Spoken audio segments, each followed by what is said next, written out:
I'm Chris Thomas, and this is Land Flipping 101, where you can learn how to earn your financial freedom through land investing, even if you're a complete beginner with no experience. Today, I will be talking about deeds. There are so many different types of deeds, and we're going to talk about how deeds entitled differ and why this matters in your land investing business. Hey, Shaman and Cindy and Mike and Corey, glad you're here. You know, in my land business this week, I'm looking forward to a closing scheduled for next Wednesday on a 5-acre tract that is situated adjacent to a state park. I was able to connect to the State Conservancy office, and they agreed to extend the state park footprint by acquiring this land. So excited. I purchased this property for about $34,000, and I'll sell it next week for $75,000. That is a $41,000 profit, a 121% return on investment. And that is why I love land investing.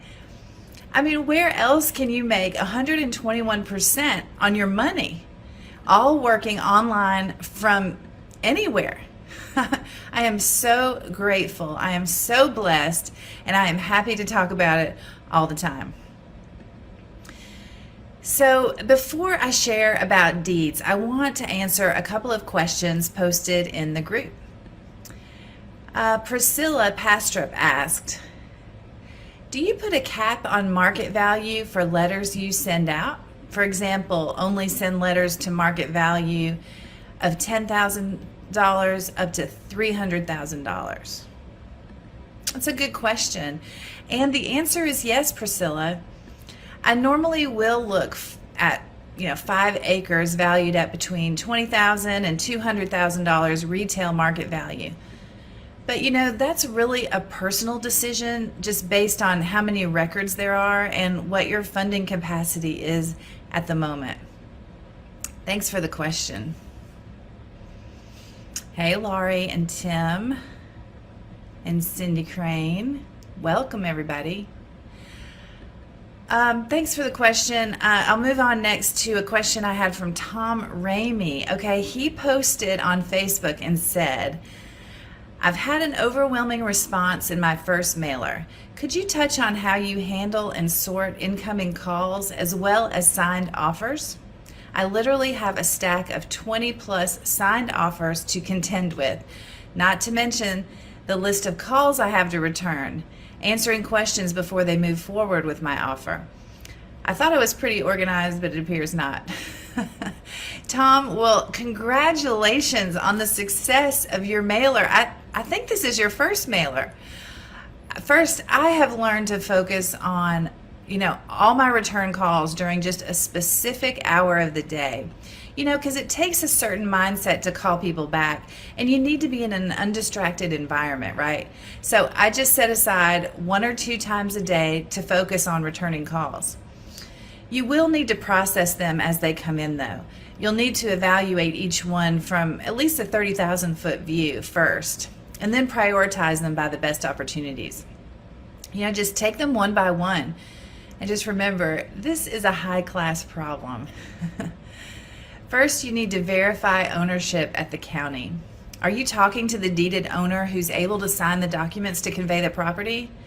And what is the tax situation? Are there any back taxes that will need to be paid to bring the property up to date? Then next, look at the property on Google Earth and just determine, does it have road access? Are there any attributes that would create a natural demand for this type of property?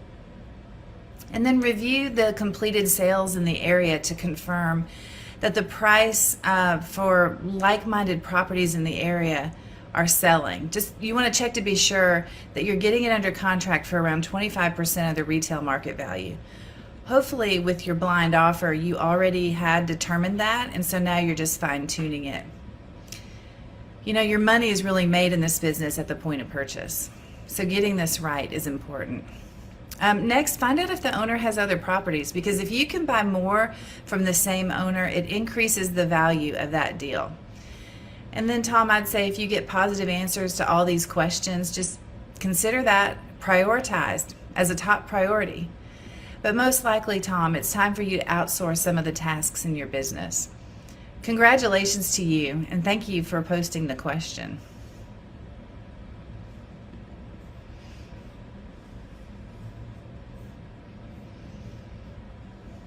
So if you're buying or selling real estate, it's important to understand the difference between a title and a property deed. You know, a title proves legal ownership of a property, while a deed is the legal document that transfers the title to the new owner. And while both legal concepts are closely related, they are distinct. So it's important you understand the differences between titles and deeds to avoid any unforeseen ownership problems. A deed is used to transfer property from the seller, also called the grantor, to the buyer or the grantee. All property deeds must contain certain elements to be considered legal, valid, and enforceable. You know, they have to have a language stating the grantor can legally transfer the property, and language stating that the grantee can legally receive the property. An accurate written description of the property is a must. And then, of course, both have to sign it. And then there's 4 main types of deeds relating to property conveyance or transfers. And those are the general warranty deed, the special warranty deed, the quitclaim deed, and a grant deed. Now, a general warranty deed provides the most protection to grantees, the buyers, during the sale. And each state has their own rules and regulations regarding how these deeds function. So it's important to research the laws of your individual state before you sign. In a general warranty deed, the grantor is required to make legally binding guarantees called covenants regarding the quality of the real estate title. Because of these guarantees, warranty deeds are sometimes referred to as full covenant and warranty deeds. And there are 4 covenants that every general warranty deed should include. The covenant of season. This is where the seller promises that they have the legal right to convey or transfer the property. The covenant of further assurance says that the seller promises to provide all the paperwork and documents necessary to validate the title. The covenant of quiet enjoyment is saying the seller promises the buyer won't be disturbed or removed from the home or the property if a title defect is discovered. And then a covenant against encumbrances, where the seller promises that there are no liens or encumbrances against the property. Now, a special warranty deed is a little different, and we're in the process of negotiating a deal right now with a seller who wants to convey it with a special warranty deed. Now, this limits the title defect protection that the grantee receives. So the seller is using a special warranty deed to promise that no title defects occur during their time holding the title. This means that the grantee, me, the buyer, is unprotected against title problems that arose before the period of the grantor's ownership. So the next type is a quitclaim deed. This is one I had heard about a lot before I even got into real estate. It's sometimes called a non-warranty deed. It conveys the grantor's property title to the grantee without any warranty or promises. And as a result, it provides the least amount of protection to the grantee.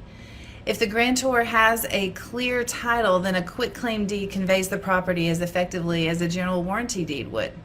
However, if the seller conveys a title with defects or other problems, then the grantee has no protection and no ability to take legal action against the seller.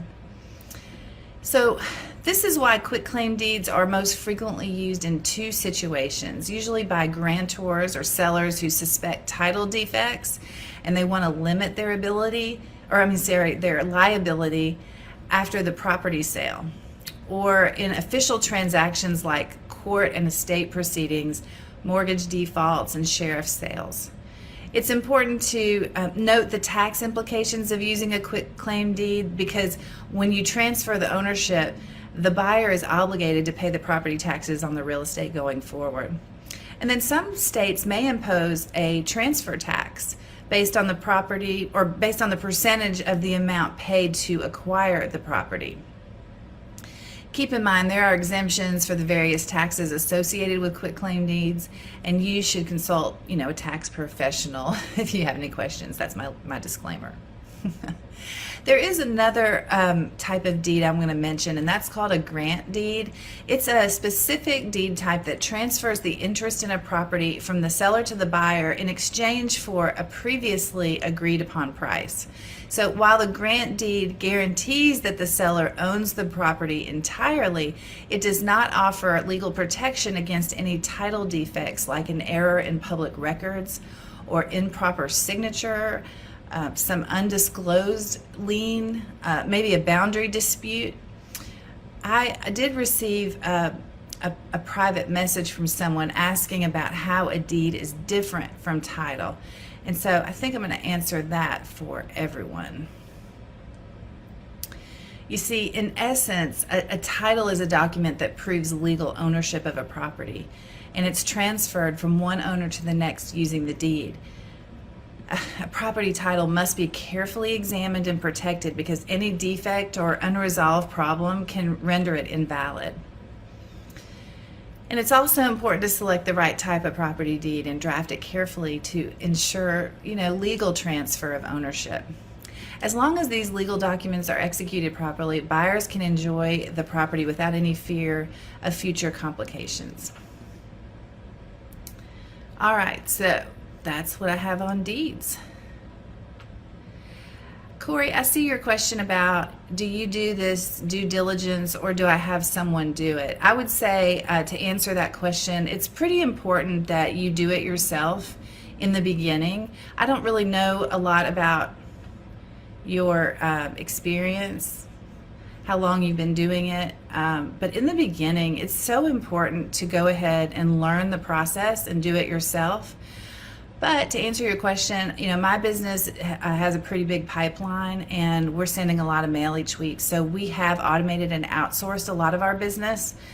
That means that I've outsourced the due diligence. I do have a spreadsheet that I use to use a virtual assistant to call the county and get all my questions answered.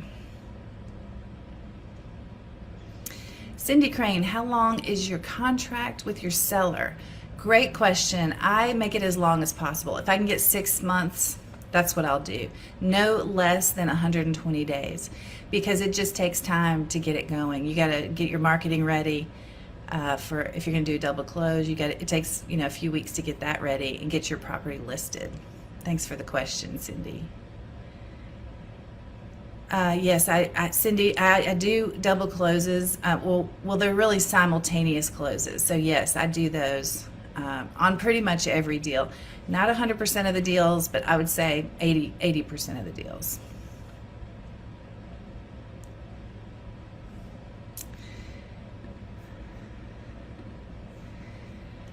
Well, you guys, the key to my success has just been really consistent daily action. I send mail each and every week without fail. And if you take the steps, if you send the mail, you will find success. All right, I'll get a little philosophical with you here for a second. Look, nothing happens by chance. Every action has a reaction or a consequence. You've heard it said, we reap what we sow. Ralph Waldo Emerson said, the law of cause and effect is the law of all laws.